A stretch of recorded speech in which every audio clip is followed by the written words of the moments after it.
and welcome to episode 171 of Stand Up. Joining me today, comedian and cultural commentator Christian Finnegan is back for his regular Friday visit, and also former federal prosecutor, former Army JAG officer, MSNBC, NBC News legal analyst, podcast, YouTube host, the great Glenn Kirschner joins me in front of a live audience and more. I'm Pete Dominic. Time to stand up with me right now.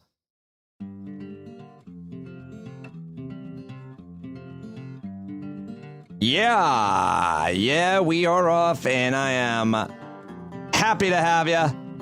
This is episode 171.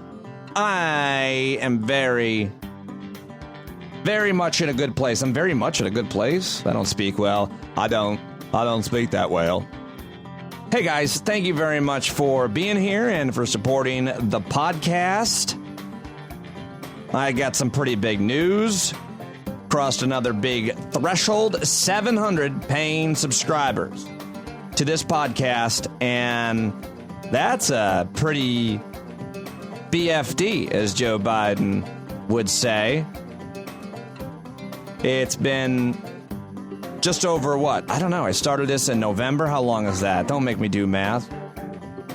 And it's been quite a grind, but I'm loving it, and it's getting easier, and the show is getting better at the same time. I'm very excited as to the direction of the show, but I am just beside myself with enthusiasm and positivity and energy and inspiration. To have 700 paying subscribers is a really big deal. Thank you very much, each and every one of you. And today, 5 new people joined the stand-up community. Randy Hauserman, am I saying that right? Became a $5 subscriber. Kurt Rotering is a $10 subscriber. Bob Miller, $5 from Bob.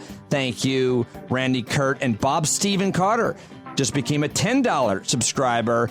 And Linda Grady is lucky number 700 with a $5 subscription. Randy, Kurt, Bob, Stephen, and Linda all signing up for paid subscriptions this August 20th, Thursday. It's August 21st, Friday, that this drops, but I'm taping it the night before. As per usual, it's late, and I had a great night because I got together with over 65. I think there's like 70 of you in our Zoom Hangout, which if you haven't stopped by and joined us in one of those, I'm trying to do them every other week, but I should be probably doing them every week. I love doing it. Then please do check them out. We had a very special guest joining us, as we've had before. We had Dr. Aaron Carroll and Eric Siegel in the past, and I was very excited to have Glenn Kirschner as my guest tonight. I'm about to play that conversation with him coming up, so that was very cool. We took questions from viewers, listeners, what do I call you? Folks who are there in the Zoom Hangout, subscribers. And it was awesome. Had a lot of fun hanging out with subscribers last night, and really tonight. I don't know why I keep trying to back sell it, but let me just pull back the curtain. I'm in the new studio. I shared a little bit of a preview of that. It's about halfway done, but ready to go and broadcast from. So I'm just, as I said tonight, really excited. Also, just the idea that I passed the threshold of 700, which I really didn't think I would get to. I believe in myself, but this is quite an undertaking in production. I just wasn't sure how I was going to make it happen, but I made it happen with your support. And to get here today and also see Steve Bannon get arrested was just, so karmically perfect for me, because I shared the studio with Steve Bannon at SiriusXM, and he was an epic asshole. And I really, obviously, like everybody else, hated the man. It's a strong word, but I hated the man. And he was just a piece of shit. I don't know how else to say it. And the fact that he is such a grifter and he finally got caught is awesome. I'm really happy about that today. It made me so happy to see him get caught, because SiriusXM ended my contract last October. And Donald Trump was the president, and Steve Bannon was working with him. And actually, was he still? I think he'd been gone by that point. But part of, as I explained to listeners who were joining me tonight, a part of what I think hurt me at SiriusXM was standing up to the executives, 3 specific people at SiriusXM, actually more than that, I think 4 or 5 at least, that I had one-on-one conversations begging them not to bring Steve Bannon back after Trump let him go from the White House, from the administration. And it hurt me. It hurt me with those executives. I had great relationships with them, but I just couldn't stand by and see the company that I worked for and that I loved working for bring that cretin, that white supremacist back onto our team. I couldn't do it. I was overruled and I was reprimanded and scolded for the first time in my 14 years at SiriusXM. I never had a problem with HR, and I still didn't. It's not like I got sent to HR, but my boss basically told me to quit all the hallway politicking, and because I was standing up against a white supremacist being brought back into our company. And it definitely damaged me, and beyond, I never repaired those relationships after that. And I'm not saying it's the reason why they ended my contract, but it didn't help. I was seen at that point as difficult and not as, on the same page as some of the executives. So now that Steve Bannon has gone to jail and I got 700 subscribers and we keep adding them, I'm in a very good place. I'm in this new studio. I'm going to launch all kinds of new initiatives and video, and the show keeps getting better. So I'm done talking. I'm going to bring you what you're here for, which is the guests. But I just want to thank each and every one of you who has subscribed. And if you haven't yet, I'd love to have you join this community. Go to the paid subscription link or just go to patreon.com/Pete Dominick. Also, I've got these Stand Up with Pete Dominick t-shirts that I'm going to sell. So if you're interested in a t-shirt, just email me, standupwithpete@gmail.com. I think the suggested price, as I'm going to say, is $20 plus whatever the postage is, and will help the post office. So this is the idea. I've got all these t-shirts from SiriusXM. It says in little words SiriusXM in the back, but I think we're going to change that and write over it, fuck Steve Bannon. But if you're interested in a t-shirt, then reach out and let me know.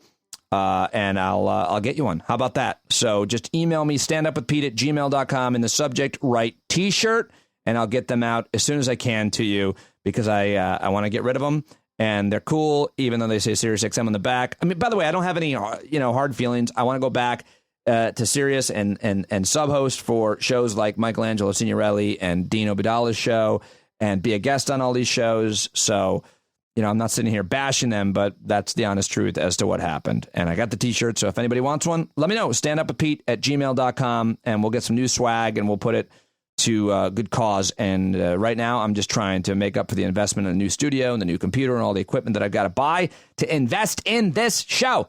Okay, so I invited my friend Glenn Kirschner to join me, and he did in the live chat. I hope that you will subscribe to his podcast, to his YouTube channel, and to his Patreon. Glenn has been a good friend to me, and I'm really happy to have him joining me again today to break down everything about Bannon, the Senate Intel Committee, a report on Russian interference, and take your questions. So I am done with the intro. Here now is my conversation with Glenn Kirschner and a whole bunch of my friends in the Zoom chat last night. Oh, and just at the top, Glenn's audio is screwed up at the very beginning here, but we get it fixed right quick and had a fun time doing it. Here it is. There he is. Tie and shirt off. And somehow very quickly. He was on MSNBC with a beautiful purple tie, but did not. He wanted to take it down a notch for us, I think. What's up with your beautiful purple background? It's like you're in the red light district. What's going on? This is the new studio, buddy. You know all about it. Hey, you went all Prince on us. Look at that purple. Your audio stinks, Glenn Kirschner. My audio stinks. I feel like it's bad. I feel like it's not. I feel like you could do better. Yeah. I don't know, Pete. It looks more like a Virgin Atlantic flight. I have a purple pinkish light that I'll show you, and I'm messing around all kinds of lighting ideas. How about now? Oh, you sound beautiful. What'd you do? Good. I switched over to the phone. I got a real low charge, so we better get going. I don't run out on you. What do you got? What are you working with? I have 15% charge. 15? He's just Glenn. We better start then. We'll make it. Let's get it started. How about this? Ladies and gentlemen, joining us now is a former federal prosecutor with 30 years of trial experience. He served in the U.S. Attorney's Office for the District of Columbia for 24 years. He rose to the chief of the Homicide Section Section. That's what it's called. Prior to joining the DC U.S. Attorney's Office, he served more than 6 years on active duty as an Army Judge Advocate General, a JAG prosecutor. You can see him as a legal commentator analyst on MSNBC and NBC. More importantly, everybody, check out Glenn's YouTube page, which I think got 100,000 subscribers faster than a pop star. And he has now launched a podcast and a Patreon page, which you can subscribe to. We are so happy to have Glenn, and I'm going to unmute everybody for just a second so we can give him a big stand-up at Pete Dominic, stand-up community round of applause. Glenn Kirschner, everybody! Hi, Glenn. All right.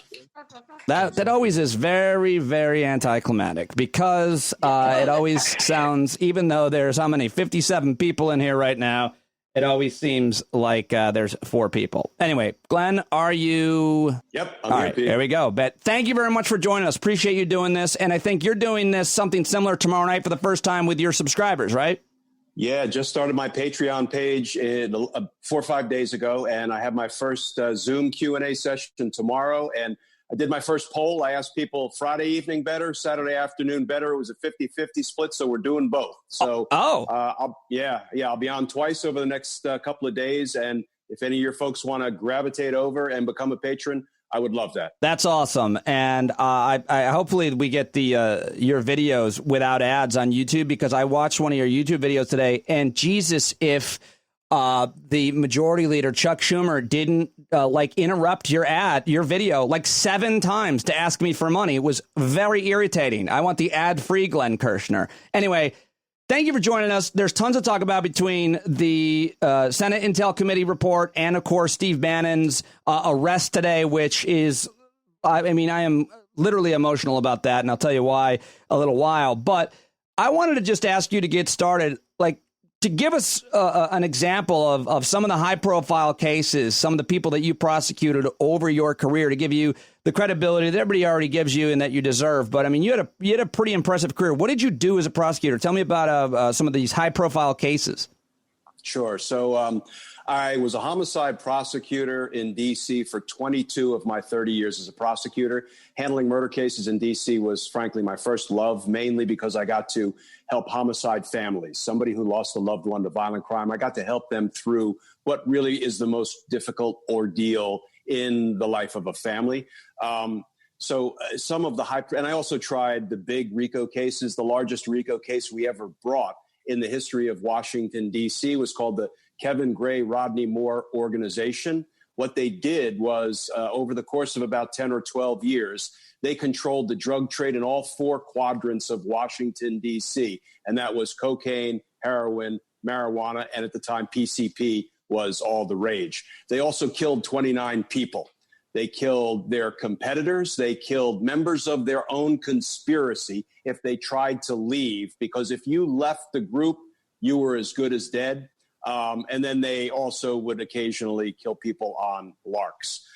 So I did a 6-month RICO trial in federal district court in D.C. in front of Judge Royce Lamberth, who's a lion of the D.C. bench. I did a 3-month RICO trial after that. So as much as I enjoyed doing the biggest cases in federal court, I really enjoyed doing the standalone murder cases in Superior Court. I had a case that was made into a movie by Christoph Waltz. The movie is called Georgetown. It was about a murder case I handled of a career con man who killed his elderly wife in Georgetown. I handled a case involving the shooting of a police officer. That case was investigated, indicted in the grand jury by my boss, Bob Mueller. I then assumed responsibility for it, and I went to trial. So I got to see Bob Mueller's investigative work in the grand jury firsthand, and it was nothing short of remarkable. The defendant in that case was Andre Berno. He was made into an HBO Emmy award-winning documentary called Thug Life in D.C. I've handled any number of sort of moderately high-profile cases. I'm working on a potential Netflix series right now that we're in a contract to develop in the murder of Robert Wone, W-O-N-E, who turned up dead in the guest room of 3 high-powered Washington, D.C. insiders. I could go on, but, I handled a lot of murder cases in D.C. Now I want to ask you about how to use a computer. Are you ready? I know nothing about how to use a computer. I've never met. Legal. Hey, look at this. Legal pads. I do everything on legal pads. Look at this guy. It's so great to have you here, and I've got a lot to ask you about. But first of all, I got to start with the news about Steve Bannon today. First of all, this is the Southern District of New York. What is the significance about that jurisdiction bringing him in? And just what about just, is there anything you can give us in terms of any background, what it might have been like to raid his fucking yacht today, that fucking awful asshole, and take him down while he's on a boat with a bunch of other assholes? Could you tell us what happened, why SDNY did it? Yeah, he is a career grifter and white supremacist, quite frankly. And once he glommed on to Donald Trump, he was going to take every opportunity he could to grift Donald Trump's supporters. I mean, think about that, right? He is actually stealing from the MAGA crowd. He created this sham organization. We will build the wall. And then he just started raking in the donations and using them for his own purposes, as did his three co-conspirators. So, criminal charges were a long time coming for Steve Bannon. I'm glad they're finally here. I will tell you, I'm a little bit surprised that Bill Barr let this one get away from him. But as actually my brilliant wife, who is a career immigration lawyer, was saying, Bill Barr's MO is not to go in and say, you can't charge Roger Stone. You can't charge Mike Flynn. You can't charge Steve Bannon. Instead, he lets the case get started, and then he finds lots of ways to slowly strangle the life out of the case, like he ended up doing in the Stone case, like he's trying to do in the Flynn case. We'll see where Bannon is going, but here's the big ticket question right now. Does Bannon want to go to prison if Bill Barr doesn't succeed in killing the case, or does he want to flip? Does he want to be a cooperating witness? Does he want to sit down with the Southern District of New York prosecutors and unload what he knows? First and foremost, the prosecutors are going to want to interview him about the conspiracy that he's charged with right now. What did your co-conspirators do? Who else was involved? Because you look at the cast of characters that were involved in the We Build a Wall thing, and it's a whole bunch of grifters. So, but beyond that, what would I want to know if I got to sit down and debrief Steve Bannon? I want to know everything he knows about Donald Trump's dirt, his crimes, his corruption, his dirty deals. And I want to know about all his family members, too, because Bannon had a seat in the White House that was reported to be the closest office to Donald Trump. He knows where some of the bodies are buried. But if I got to interview him, I'd want to know what happens to his skin when he goes out in the daylight. But that's why I'm not a legal expert. So I heard a lot of analysis today that they got him so that they arrested him on these charges of taking money from the private build a wall people. So potentially they could get him to flip on other things. I mean, how much should we read into that? Is that why the SDNY prosecutors would have brought him in so they could get information on other cases that they're looking into or other people that they're looking into, like Jared and Don Jr. and anybody else? Yeah, that's a secondary reason. The primary reason is we have to make sure it's a righteous case before we indict, before we prosecute. So I believe this to be a righteous case.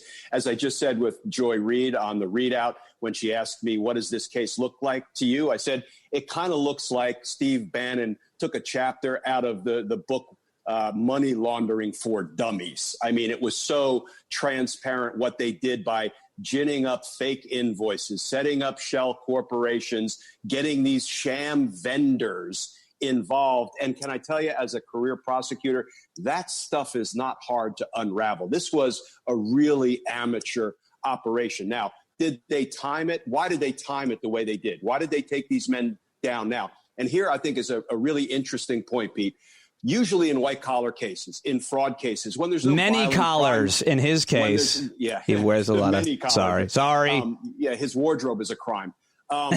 Usually they let these people self-surrender, turn themselves in. They negotiate with their defense attorneys. They let them show up at the FBI field office, they fingerprint them, they mugshot them, and then they walk them over to court.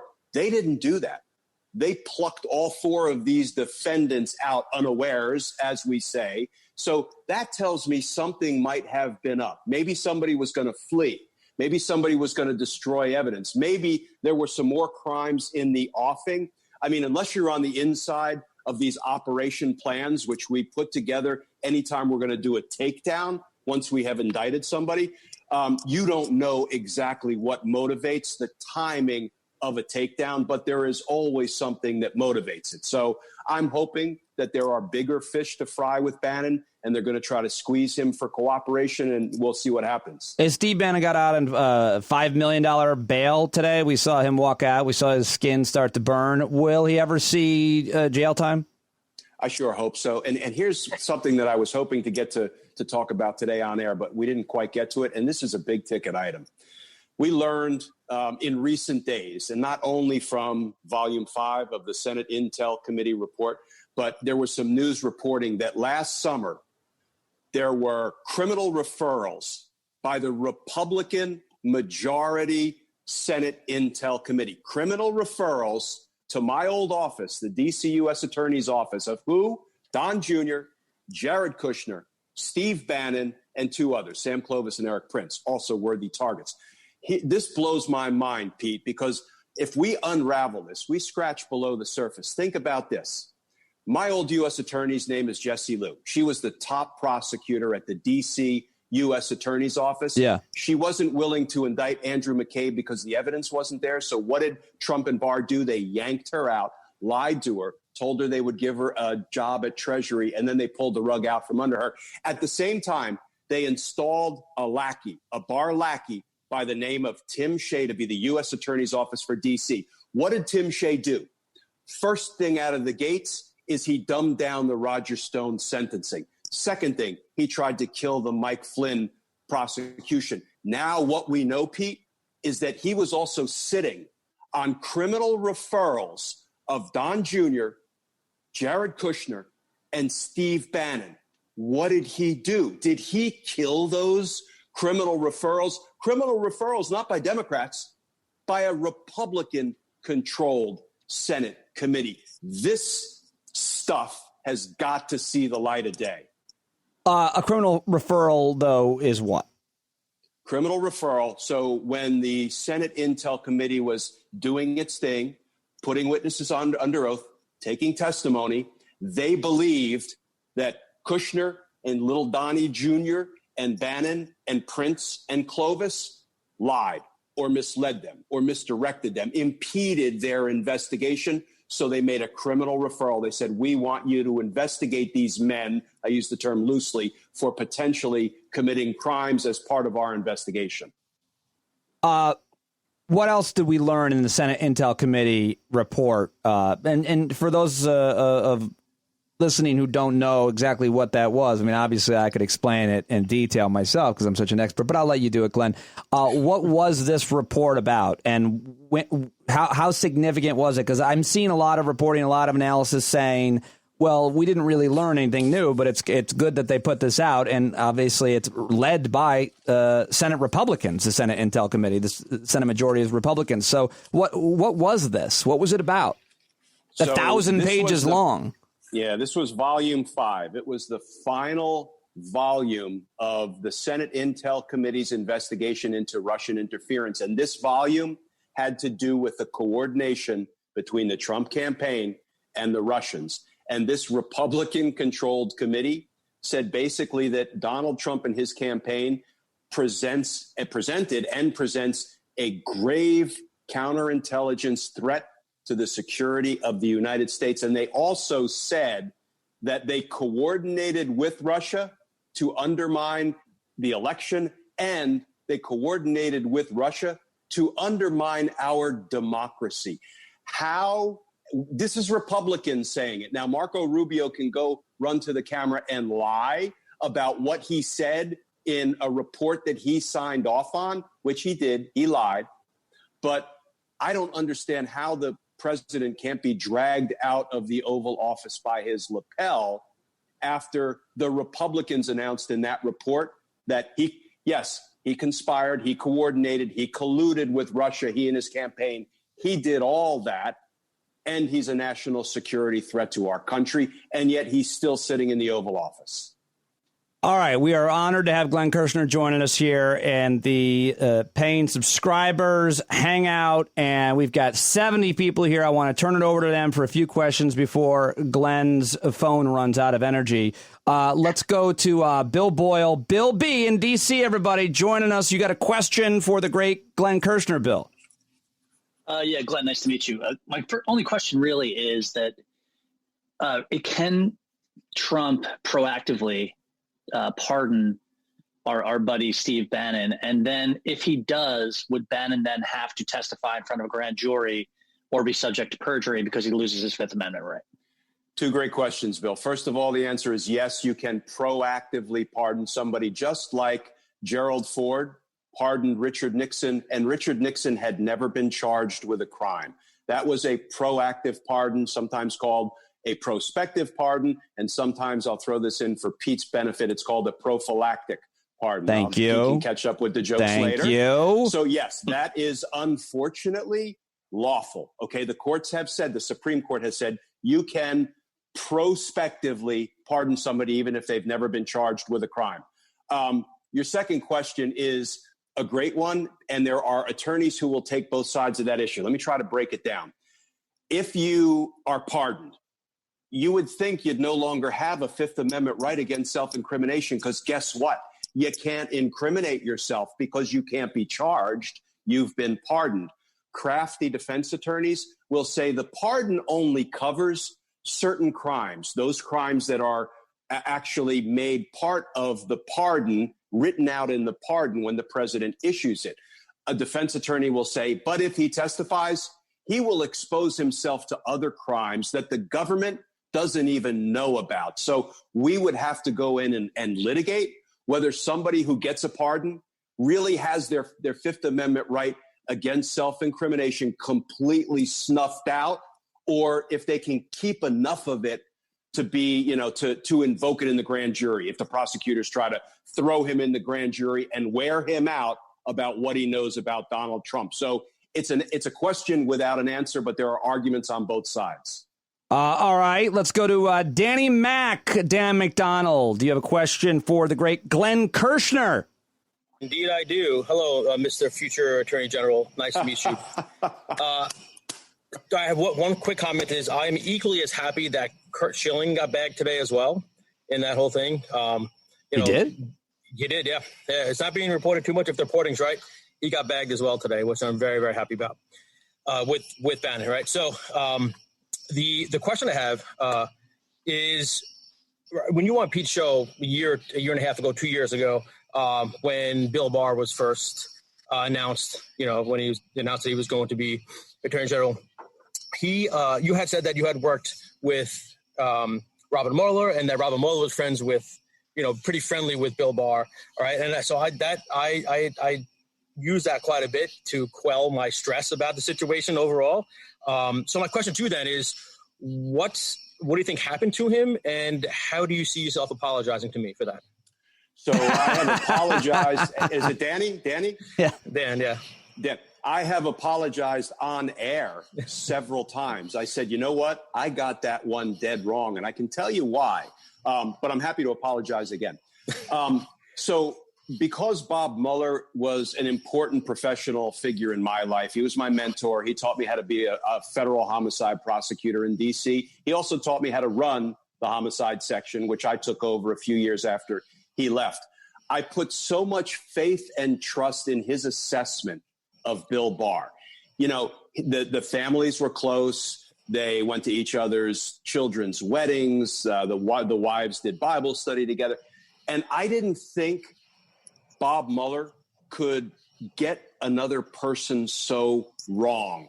And I'm happy. It would take a long time for me to explain why I thought his 19-page audition memo to the president was actually part of a ruse so he could get himself appointed as Attorney General. Because first the president said, I want you as my defense attorney.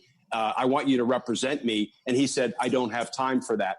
When the president circled back to him a second time and said, well, I want you to be the attorney general, he said, you know what? I have time for that.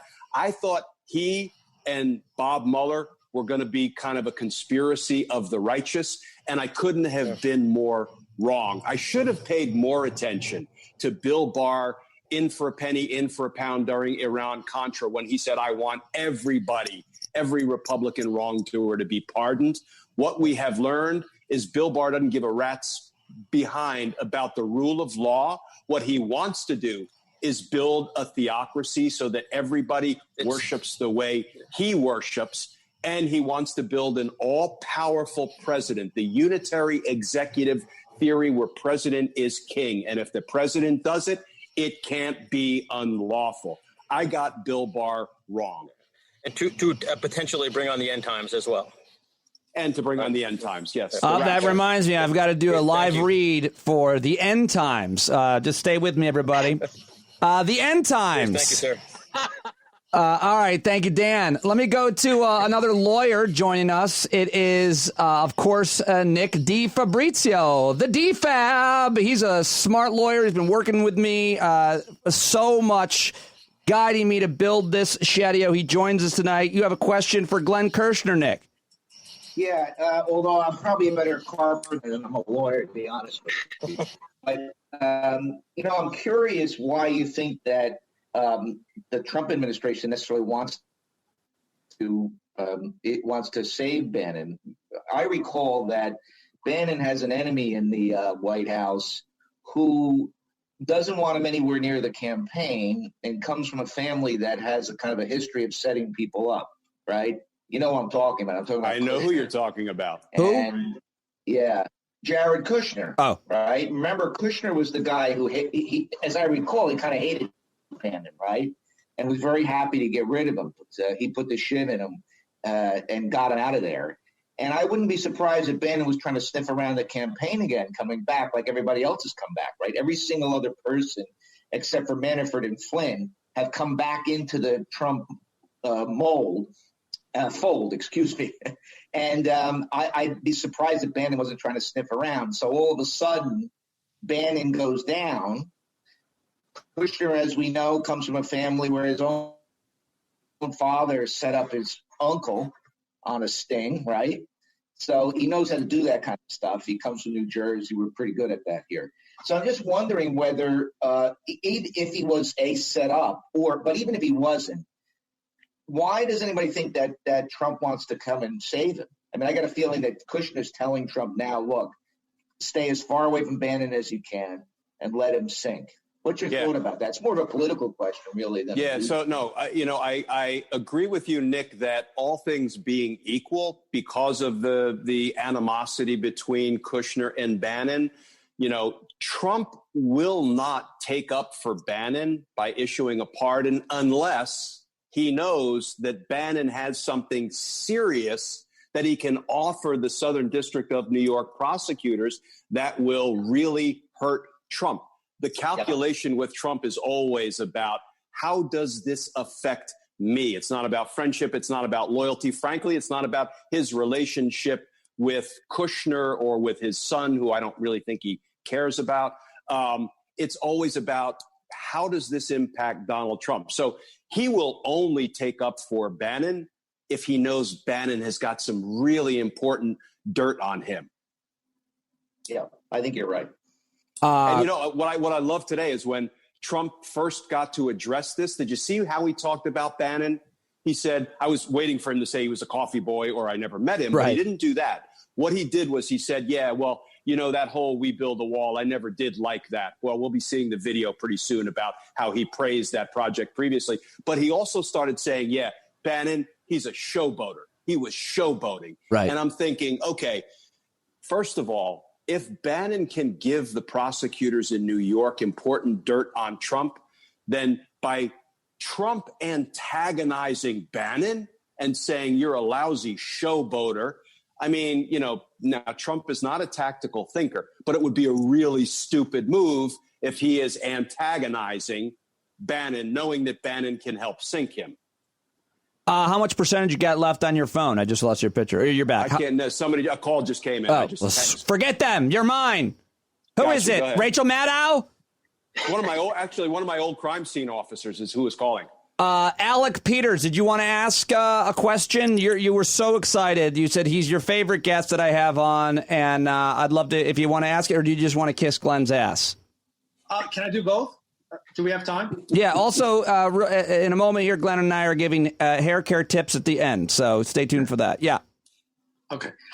Hey, Glenn, listen, what I love the most about you, besides you being brilliant and explaining everything so everyone can understand, is your passion for potentially the potential to prosecute a criminal conspiracy when Trump's out of office. So my big question, which maybe you can't answer, is, do the Democrats have the cojones to actually do that? Or are they going to pussy out like they've done every other time when they've had the chance to stick it to the criminals on the other side of the aisle? Because, I'm as much as I love Obama, I'm like, why didn't we prosecute all those people who were perpetuating torture?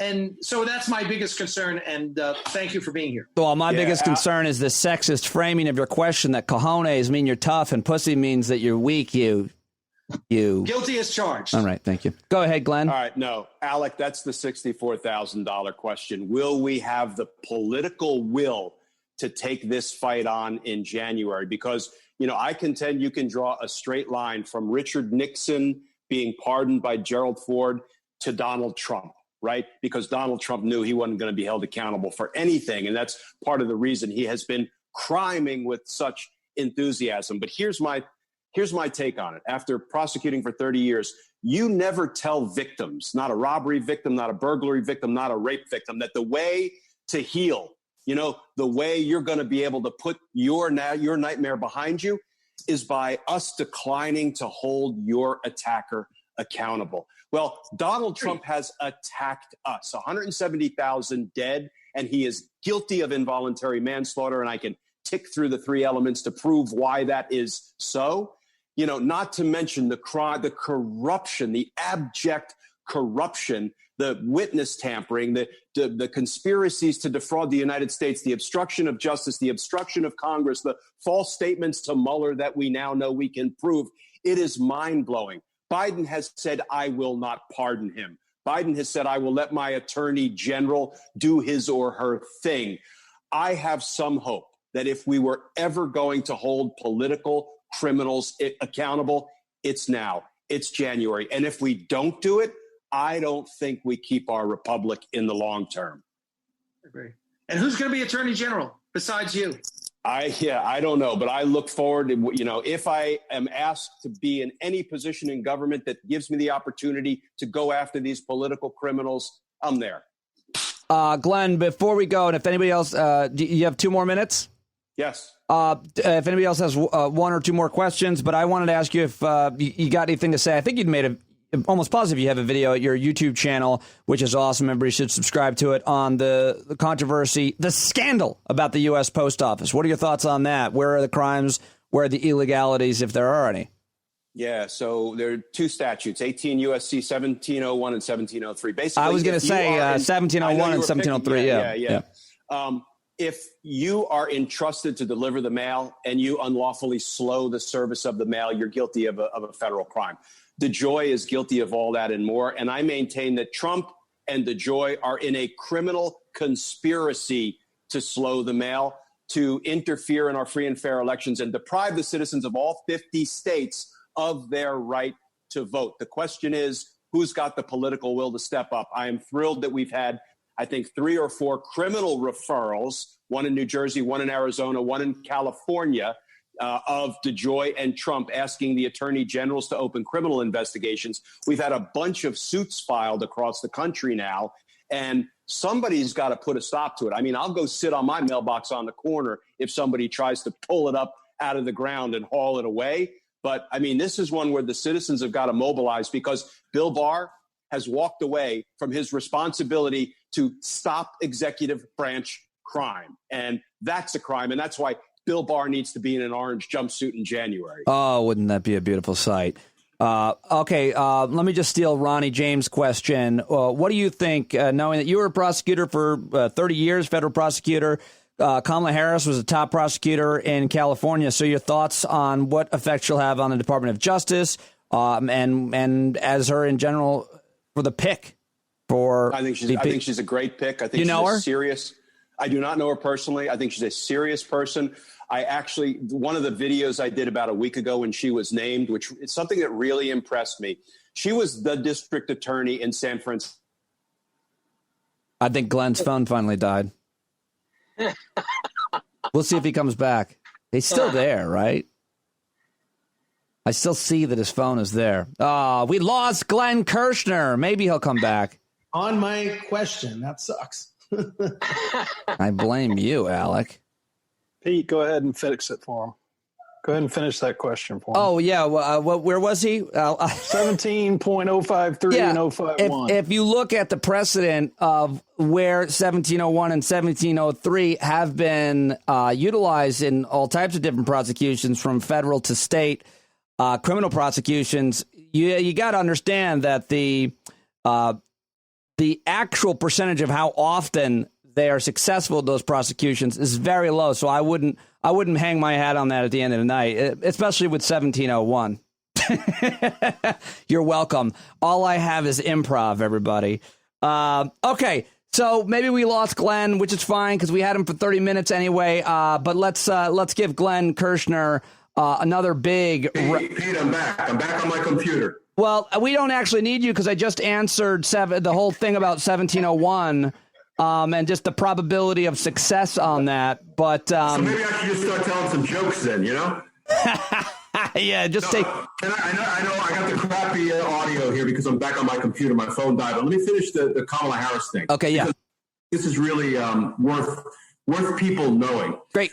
Prosecutors and defense attorneys, we do this all day. We butt heads, right? Now, most of us can do it civilly. Some of us can even have beers with each other at the end of the day. We can remain friendly. But what really impressed me is Kamala Harris was the district attorney for San Francisco, the head of the public defender service, or one of the deputies, I think, in San Francisco, stepped to the cameras the day before she was nominated, so there wasn't even an agenda there, and she said, I need to set the record straight. Kamala Harris was one of the most progressive, fair-minded district attorneys I ever encountered in my career. When you have your, I don't want to say your enemy, but when you have your opponent, your adversary, a public defender that you're going like this with all day, every day, step up and vouch for the quality of the person and the prosecutor you are. That is a huge endorsement of her character and her honor and her ethics.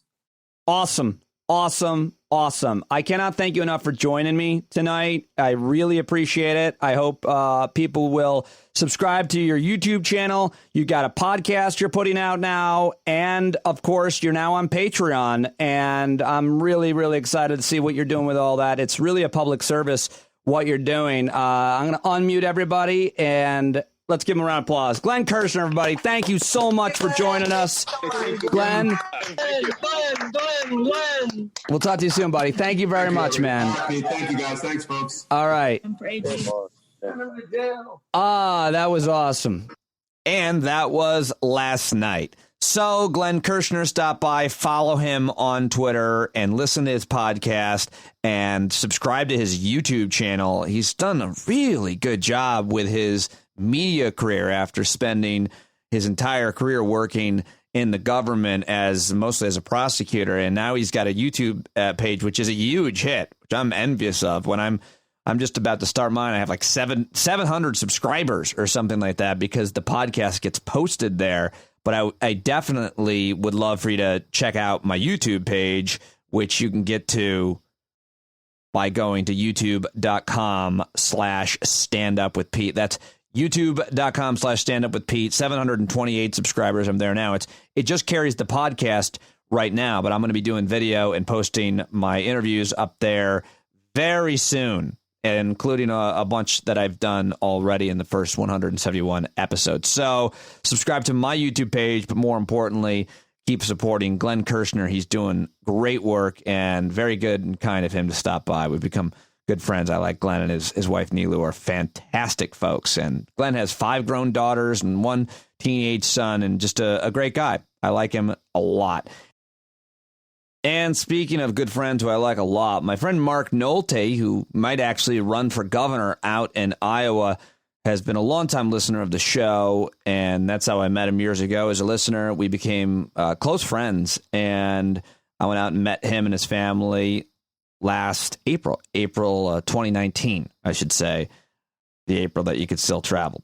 And Mark reached out to me. We're friends. We communicate on the Marco Polo app where you make videos for each other. If you're not using it, you should, especially men who don't always communicate really well in a kind of free phone exchange. I'm just going to say that, toss it out there. Anyway, Mark and I, as well as a lot of other guys, talk a lot on the Marco Polo app. And Mark made me a video from Cedar Rapids, Iowa, where he was volunteering with a bunch of his friends and their chainsaws to help homeowners who had houses fall on houses, trees fall on their houses. And I mean, maybe a house fell on something. That's probably quite possible. Anyway, a lot of damage from trees falling on their cars, their houses. It's just, it looks horrible, like a war zone, like a hurricane came through. It's actually something called a derecho is the weather effect, a line of intense, widespread, and fast-moving windstorms and sometimes thunderstorms that move across a great distance and are characterized by damaging winds. That's the definition I looked up. Anyway, residents of the Midwest are still reeling from the impact of this derecho that devastated the region a couple of weeks ago now, I guess it is. It crushed the corn and soybean crop fields. It destroyed homes, caused hundreds of thousands of people to lose power, and Iowa was the hardest hit state by this series of storms, which apparently wiped out like a third of the state's 31 million acres of farmland and a lot of homes. At least 3 people died, and the damage is widespread. So Mark is out in Iowa City. He lives in Iowa City, but he was in Cedar Rapids, like I said. And here is the audio from the video. He said I could share this with you. Hey, so this is Cedar Rapids, Iowa, right now. It's just block after block after block after block of this. You can see the power lines down, cars all smashed, trees everywhere. Imagine a city of 200,000 people, every other tree just broken and down. So imagine that when you drive around your town. The canopy down. FEMA just finally got here today. The National Guard finally showed up like on Friday. Remember the storm happened last Monday. Just a war zone here. These people do not have power. It's going to be a long time until they have power. You have a lot of people that got their SNAP benefits on the first of the month and then had to throw out all their food because there's no electricity. And they're wondering when they're going to get any sort of help to get more food. All the nonprofits and folks are helping out like crazy, but the governmental response has been horrible, completely lacking. And yesterday, the president flew into the airport here, never left the airport, took a meeting, never got out to see the damage, and then promised to support the community, but then denied the assistance portion that would go to homeowners. So you've got roofs damaged, windows damaged, cars. The biggest thing is no power. Fortunately, it's not super hot, but this is what it looks like here. It's a mess, man. So if your listeners want to help the United Way of East Central Iowa, the United Way of East Central Iowa is a great place they can go and make donations to help people here. So we could use a lot of help because the government has kind of failed everybody here. So we're just out with chainsaws. We've been out for days just trying to help people clear their yards, get trees off their roofs, that sort of thing. She's got another one on her roof that we didn't even notice till just now. We thought we were about done with this house, but there's a big one on the roof. So we're going to get back to work, but that's what's going on here, buddy. All right, that's my friend Mark Nolte in Iowa. Such a good guy out there volunteering with a chainsaw up on roofs and shit. Dangerous. I told him to be careful.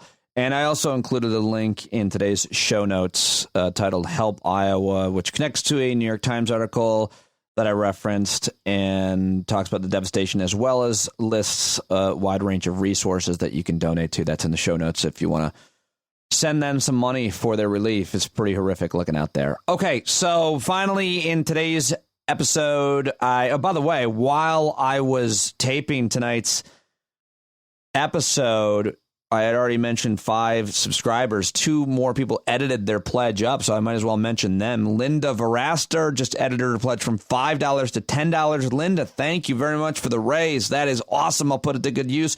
And oh my gosh, Dan Leaf, who, if you've been in our Hangouts, you know him as the bald white guy who's a teacher out in Southern California, living right close to the border down in San Diego. He just edited his pledge from $50 to $100. Dan, wow, that is amazing and generous, and I'm going to put it into this podcast and give it everything I can to make it as good as I can be. Thank you so much, Dan. I think that'll buy me a new camera, Danny. Huh?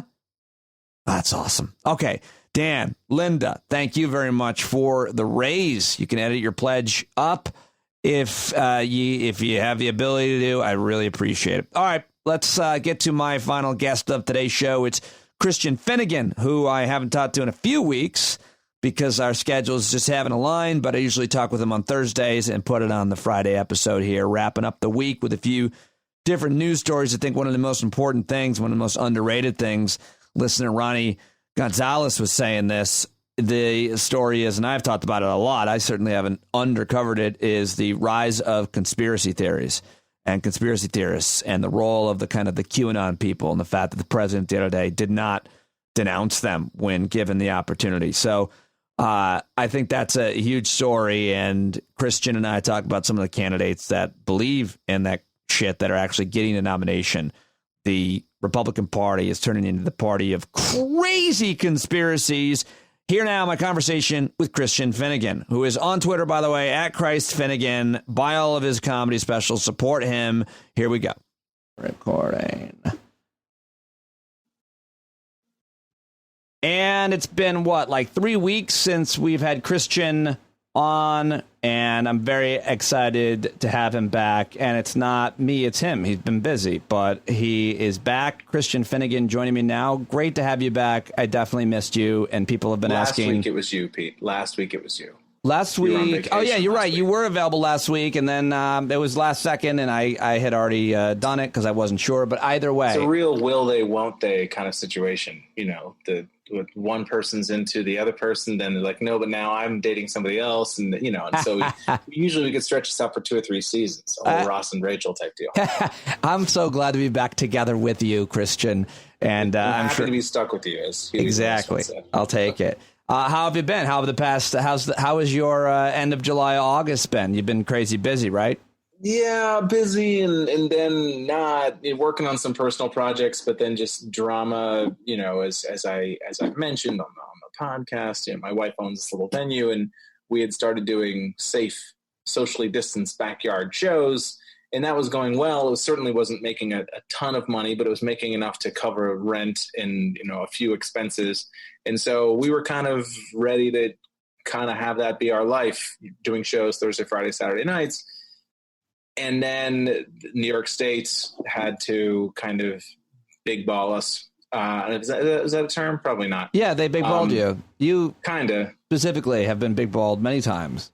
Well, there was this article in the Wall Street Journal about comedy shows that are popping around the city, and that seems to have kind of sent out a red flag. And, you know, so they sort of, New York State has explicitly barred comedy shows, like by name comedy shows. So, which seems a little silly considering they're opening indoor gyms, but we can't do an outdoor show.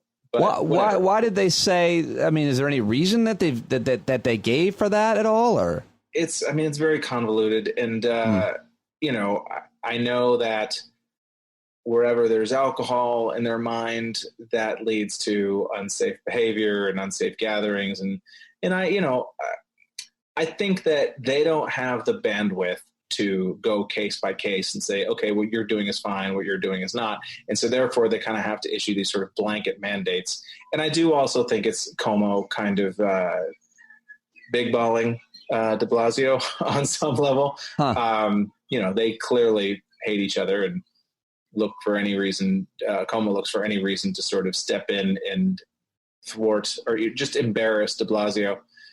And, not that de Blasio makes it terribly difficult, but Andrew Cuomo, of course, is very, very faced on helping New York State, which explains why he has a book coming out, apparently. Because, not like he's busy doing something. He has a book coming out about his response to the pandemic, I think, right? Yeah, Is that right? Yeah, in October. Okay, now obviously he's not sitting there in front of his MacBook typing this up. He's got a ghostwriter, but I'm sure he's had meetings about this. He's talked to his ghostwriter for hours upon hours. It's a bad look.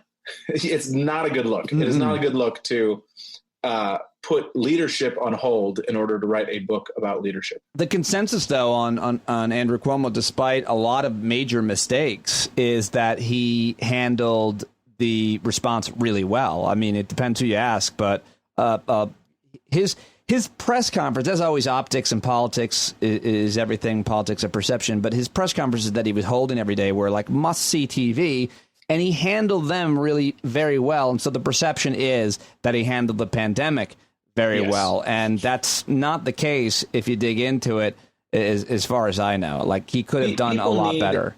A face. I mean, I remember people had the exact same reaction about Giuliani after 9/11, just because Good point. He was present and he seemed to display a proper amount of gravitas. And in comparison to George W. Bush, who was MIA for those first few days after 9/11, like nobody really knew what he was doing, where he was, Giuliani stepped into that role and people were just so hungry for leadership at that moment and I do think Giuliani, generally speaking, handled it.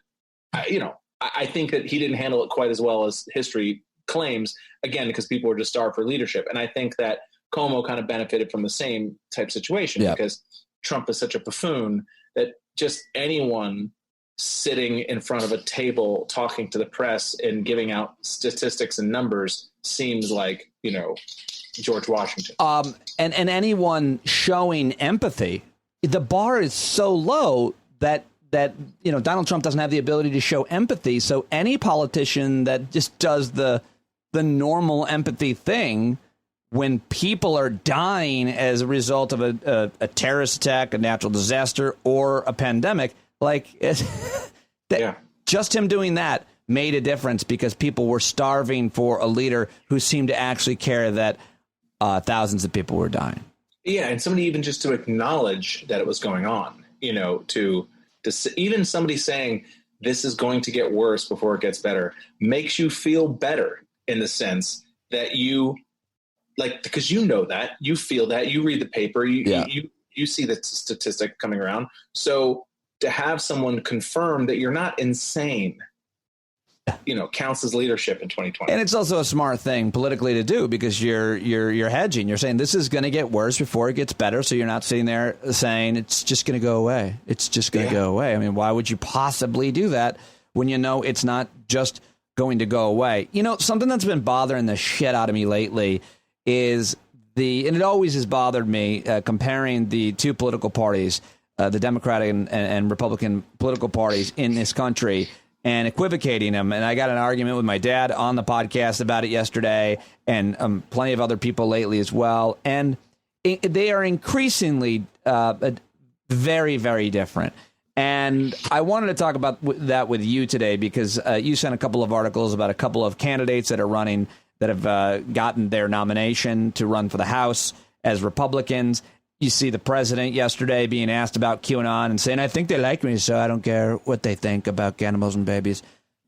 How do you respond, Christian, when you hear somebody compare the two political parties, the Democratic Party, the Republican Party, in the midst, by the way, of the virtual DNC, which I think is surprising a lot of people by being pretty good? How do you answer the comparison of the two parties?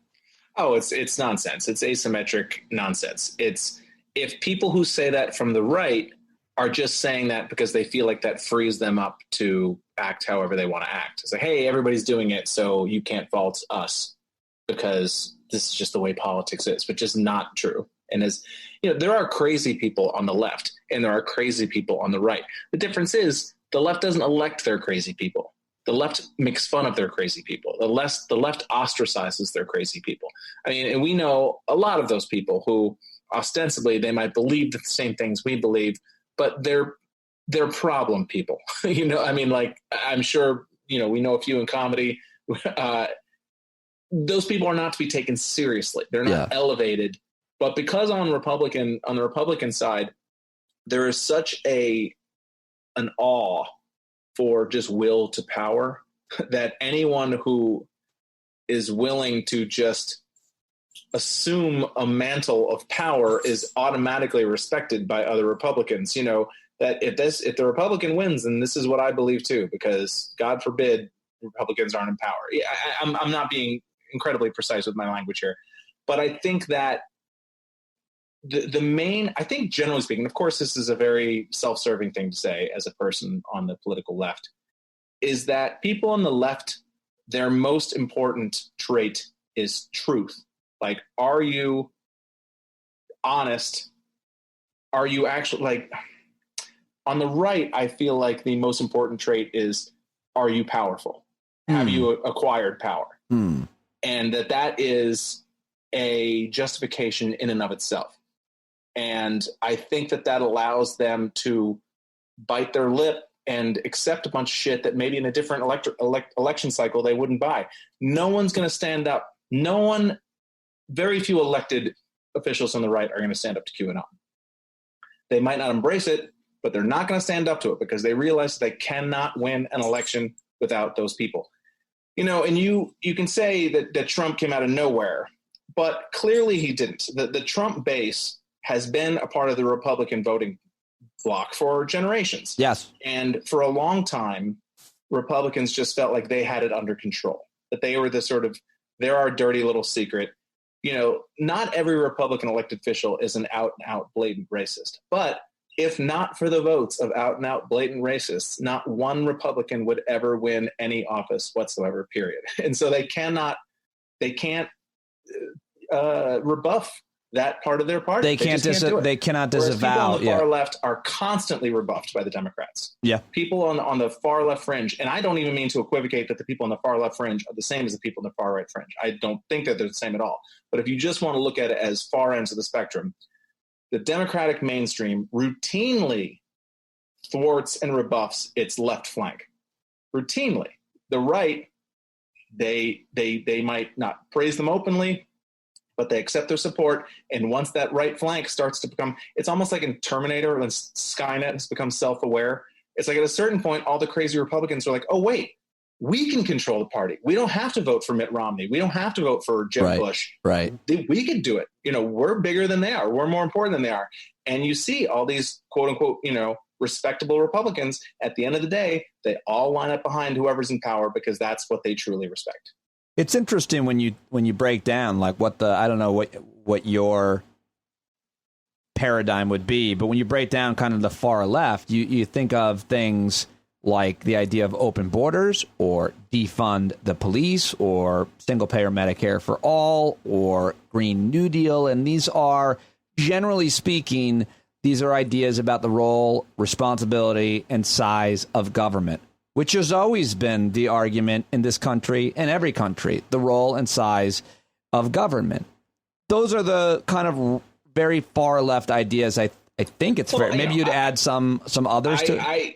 I would deny that those are particular. I think they've been painted as far left because Democrats, because they're constantly trying to see both sides of the issue, have allowed their philosophy to get watered down with, well, no one will never get that passed, so therefore it must be radical and fringe, as opposed to what do we actually believe in? I think most Democrats, even ones who are against Medicare for all, secretly support it. Like Obama said that if we were starting a healthcare when he was doing Obamacare, if we were starting from scratch, Medicare for all would be the plan to go. Right. But because we are what we are as America, it didn't make sense. I think most Democrats feel that way.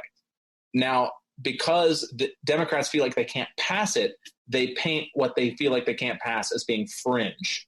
But when I'm talking about fringe, I'm talking about much further. I'm talking about like 9/11 truthers and, jet fuel can't melt. Yeah, but I wouldn't beams. put them. I wouldn't put them in a left wing box. Well, I think that they skewed more in that direction. And by the way, where did they all go? I mean, they've been replaced. They've replaced their own conspiracies. People. They're all QAnon people now. I'm telling you, there's. But QAnon people are right wing Trump supporting people overwhelmingly. And overwhelmingly, the horseshoe theory. There's a horseshoe theory that I think that there is a group of people out there. Yes, I believe that they definitely skew right, but there are certain people. I don't think everything can be put on a left-right. I don't either, but I'm saying when the right in this country talks about the radical left, they're generally referring to the kind of policy ideas that I named on healthcare, on the environment, on law enforcement, and so on. But the right, the fringe, is that Democrats are running a deep state pedophile ring and want to eat babies, and that there's a chemical that exists within children that Democrats are hoarding. I hate that I even know this now, but this is like a real part of QAnon. I haven't heard that one, but it made me adrenochrome or something like that. That literally were bleeding children for their bodily functions, like a sci-fi movie. I mean, I am actually doing that with my youngest. It's really straightened out her attitude issues. Good. You got a little home lobotomy. Yeah, I mean, you got to try a lot of different things. But I'm saying, and then there just can be no comparison. The far left is talking about, kind of a lot of traditional, not necessarily really new ideas, a lot of more European socialism ideas. And the far right are really extreme white supremacist conspiracy theorists and their conspiracies are way, way out there. And the more embarrassing Trump gets, the more blatantly obvious it is that he is not up to this job, the more quote unquote respectable Republicans will give a wink and a nod and even start to embrace the QAnon bullshit because they see this is our only path to maintaining power. And like you said, I think most importantly, the best point is they're actually in power. There are people who believe these things are in power. And you sent me an article about, and people may or may not have heard Laura Loomer, who I've heard her name a few times, but she won a Republican congressional primary in Florida this week. And she's become, as the Washington Post writes, the latest of a score of similarly bizarre figures to be chosen as the GOP standard bearers in the House and Senate races coast to coast. This woman is called Muslim Savages. She's called Islam, a Cancer on Society. She's calls herself a proud Islamophobe. She has demanded a non-Islamic form of Uber or Lyft because, quote, I never want to support another Islamic immigrant driver. She says she wants more migrants to die. At her victory celebration this week, she stood with the founder of the white nationalist group, the Proud Boys, and too radioactive for Breitbart, Milo Yiannopoulos. Her hate speech and ties to anti-Muslim hate group have gotten her banned from Instagram, Medium, PayPal, Venmo, GoFundMe, Lyft, Uber, Facebook, for which she sued $3 billion, and Twitter, and she chained herself to the New York headquarters wearing a Holocaust-style yellow Star of David, and this list of her insane behavior goes on, and she just won a congressional primary, and she's not alone. There are others as well. Yeah, I mean, she's not even just evil, although she is absolute evil, but she's also an insane grifter. I mean, that you said she locked herself to the headquarters of, I don't think you mentioned it was Twitter, that she had been kicked off Twitter, and so she chained herself to the front door of New York's Twitter offices in some sort of protest that, of course, no one cared about.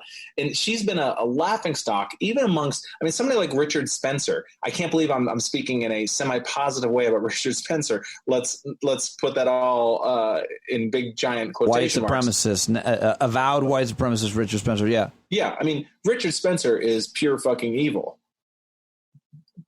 Laura Loomer is evil and also a fucking mess. like she can't even get traction with other crazy alt-right people. Like she was involved, I don't know if you remember, a couple summers ago in that Jack Posobiec, who's another one of those right-wing grifters, when they interrupted that production of, I think it was Shakespeare in the Park, right? Yeah, Shakespeare in the Park, and they started yelling because they said it was like against the president. Like she was involved in that kind of crap. I mean, just really low rent stunts. I mean, she stormed the stage at Central Park Shakespeare production because the Julius Caesar figure resembled President Trump and accused the theater troupe of being ISIS and doing, quote, assassination porn. She tricked undocumented migrants she found outside of Home Depot into trespassing at Nancy Pelosi's home in hopes of getting them deported. Yeah, I mean, this is the caliber of person we're talking about, and she's not the only one. She's gotten a lot of attention just because she is a bit. She's very online, at least she was. Right. No, last week we were talking about Marjorie Taylor Greene, who got the nomination in Georgia's 14th district last week. She also believes in an Islamic invasion of our government and in a global, quote, global cabal of Satan worshiping pedophiles, which incidentally is the name of your former band. It is true. It's true. We mostly played covers. Oh, you guys are hacks. I didn't realize that. Mostly polka covers. Such an original name and yet such unoriginal work. Polka covers. Yeah. So I mean, this is the trend on the right, and increasingly, congressmen are being Republican congressmen serving and including the president are being asked about this. By the way, reporters should have been asking about this years ago, and it's like too late now. Yeah, and they're not disavowing them. I mean, the president of the United States. They cannot. Liz Cheney, to her credit, is I think the only, or at least the highest ranking actual elected officials to say, and even she didn't say it was racist or evil. She said it was like lunacy or like nut job lunacy or whatever. And she's being drummed out of the mainstream of the Republican Party, which used to be her daddy's party. Yeah, I mean, we shouldn't fool ourselves about what we're up against. And when I say we, I mean sort of society. There is a fever that started with the Tea Party and was semi-divorced from reality and has only become more divorced from reality as time has gone on. Well said. I think that's actually absolutely right. Yeah. Yeah. That fever that began in President Obama didn't begin in, but no, certainly. I mean, probably if you want to say it began somewhere, it probably began with Newt Gingrich. But before that, there's certain parts of the Reagan. There's always been the Know Nothings. There's the John Birch Society. I mean, there's, but yeah, in our generation, I would say it began with the Tea Party.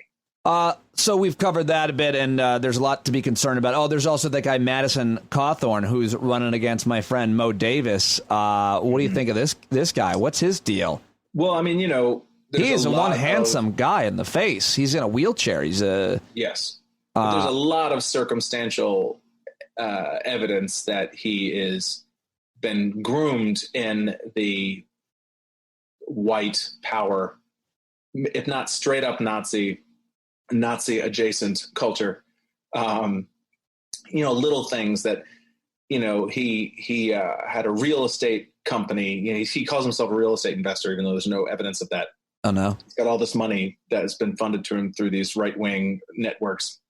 But his real estate LLC had some Latin name, which I guess is a popular phrase amongst white nationalists. I don't remember what the phrase is, but he follows precisely 88 people on Twitter, when 88 is, of course, a big Nazi thing because it's 88 is Heil Hitler. And again, one thing, every little thing by itself makes it sound like you're being a conspiracy theorist. But when you add it all together, this dude seems, in the article that Alex Perrine had written about this, kind of paints a picture of like, this is the future of the Republican Party. Yeah. QAnon is the present.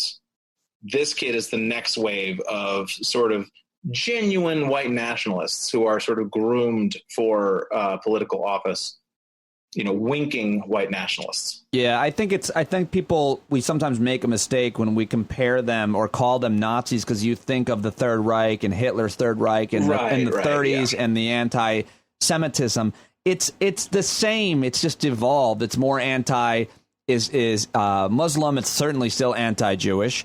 No doubt about that. But it's basically just white nationalists, white supremacists, white, evangelical Christian racist types. And it's not obviously exactly like the Nazis of the 30s in Europe, although there are plenty of them here in the U.S. So anybody who wants to push back on that, by all means, it's the same version. You're right. They're not. It's the same impulse. But they're wearing khakis in a different and context. Yeah.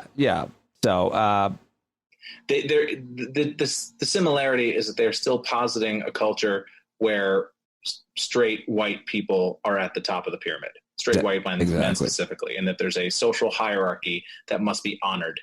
Speaking of straight white people at the top of the pyramid, until yesterday, huge news coming out of the Southern District of New York that Steve Bannon was arrested while on a yacht off the coast of Connecticut. Federal prosecutors in New York unsealed criminal charges Thursday against Stephen K. Bannon, President Trump's former chief strategist, and 3 other men that they alleged defrauded donors to a massive crowdfunding campaign that claimed to be raising money for construction of a wall along the U.S. border. And huge news. The president was asked about it and tried to separate himself from Steve Bannon. He played a small role. I don't know anything about this wall. I didn't like this idea. It was never my idea. I don't think it should have happened. I don't know if you saw his comments on that. But what was your reaction when you heard that Steve Bannon had been nabbed? Well, I just hope that he had time. If he was on a yacht, he was probably sunbathing. And I hope that when the Coast Guard or the postal police came up onto his boat, I hope he had time to put on all of his shirts. It was a long way to go to get that. No, it was worth it because it was absolutely worth it because it's. I do wonder if he goes to jail, will he be given multiple jumpsuits to wear on top of each other? Oh man, properly layer in prison, motherfucker! I am so happy to see this news, and it's a very big deal to see him. And it go down like this. And more importantly, I think a lot of people are speculating that this is the type of arrest that they got, this is paperwork. They got him dead to rights on this. It's not he said, she said. It's not that they have witnesses. They got the paper trail as to what he was doing, which is absolutely the definition of fraud. And will they then pressure him to say what he knows about Kirschner or Don Jr. or Trump himself is the big question everybody's asking today. What I don't know is offenses like this. Is this the kind of time that people actually see the inside of jail cells, or is it the kind of thing where they get arrested and they get, it's house arrest and some massive fines and things like that? Because I think if it's that case, then he's not going to roll. I don't think, although he does love to talk. And so I could see him rolling just to be in the spotlight again for another 6 months. But this thing is going to drag on for a long time. I don't think anything substantive is going to happen with it before the election. I mean, other than what happened this morning. I mean, I'm sure he'll make bail and then it'll enter the legal process. And I don't know this. I'm just, nothing happens in 2 months, especially in a high profile case like this. So I think this has been a lot of fun today to joke about. And I love the fact that at the very least, his life is going to be really miserable for the next year, whether he goes to jail or not. He's going to have a lot of lawyers meetings and he's going to have to spend a lot of money on legal fees. And I do not weep for the man, but I don't necessarily see it as having a grand effect on the election one way or the other, considering half of Trump world hates him in the first place. Yeah, well, a lot of people who know and are familiar with him hate him. That's for sure. Yeah. Before I let you go, what have you thought about what you've seen from the DNC, the virtual DNC? It has been better than I would have imagined. Yeah. I mean, some of the transitions. I think comedians have a really important perspective on this. Seriously. I do, because the way the production goes together and keeping the attention of the audience and all of that. Yes. I mean, some of the transitions have been super clunky. A lot of people standing like, can I go? Like, is it time? And people's intros getting cut off by voiceover and things like that. But considering how many moving parts there are, and from what I gather, at least a substantial section of it seems to be done live.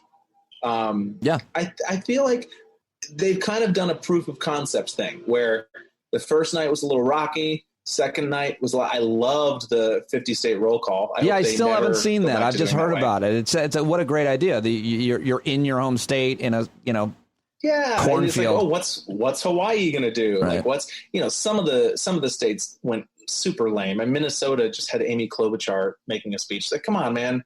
You can't do something to sort of showcase Minnesota pride for 60 seconds. Like, get creative with it, you know?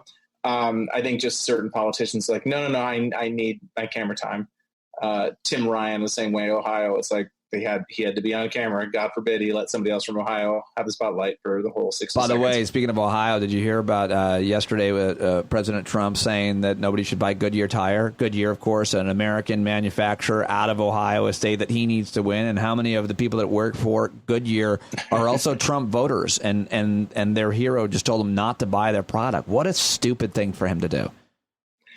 Yeah, I guess. But it's like, these people are in for a penny, they're in for a pound. I mean, I think that, and I'm guessing here, but to be a Trump supporter is to just ignore everything that doesn't 100% line up with what you already believe. Yeah. And so if he says something like Goodyear, it's like, yeah, you'll post something shitty about Goodyear. You'll say, I'm never buying your products again. But, 6 months from now, or 3 months from now, when it's time to put snow tires on your car, are you really going to stand by that, anti-Goodyear stance? No, not if the Goodyear tires are the cheapest ones, Yeah. And especially, I think the other three major tire companies are all based in China, or at least abroad. I think Goodyear is like the only one that's ready to go after the only American tire manufacturer, if that indeed is the case. All right, buddy. Well, great talking to you about all of this. Great to get you back on the podcast. I definitely missed you. We missed you. And it's always great to recap the week or just talk about whatever with Christian Finnegan. Thank you, as always, for joining me, man. Thank you, Peter. It's always a pleasure. There goes Christian Finnegan at Christ Finnegan. Great to get Christian back on the podcast. A lot of you were wondering where he went, and I'm happy to have him back. Who else do we need to get on? Lots of great suggestions coming through on the Hangout last night. If you've got ideas as to who should be on the show, someone that you'd like me to give a spotlight to, have a conversation with, learn something about it from, let me know. Email me, standupwithpete@gmail.com. Follow me on the Instagram and Twitter and Facebook, Stand Up with Pete Dominic. And have a great weekend, everybody. Thank you so much for your support. If you haven't signed up for a subscription yet, go to the paid subscription link in the show notes or patreon.com/Pete Dominic. Thanks, Glenn Kirschner. Thanks, Christian Finnegan. Thanks, all of you, for listening. Tell your friends. Have a great weekend. And, of course, as always, you're not alone. I mean, I'm alone right now sitting in my shadio, but you're not alone. I mean, you could be alone. The point is, we're in this together, and I'm here with you. I love you. Good night.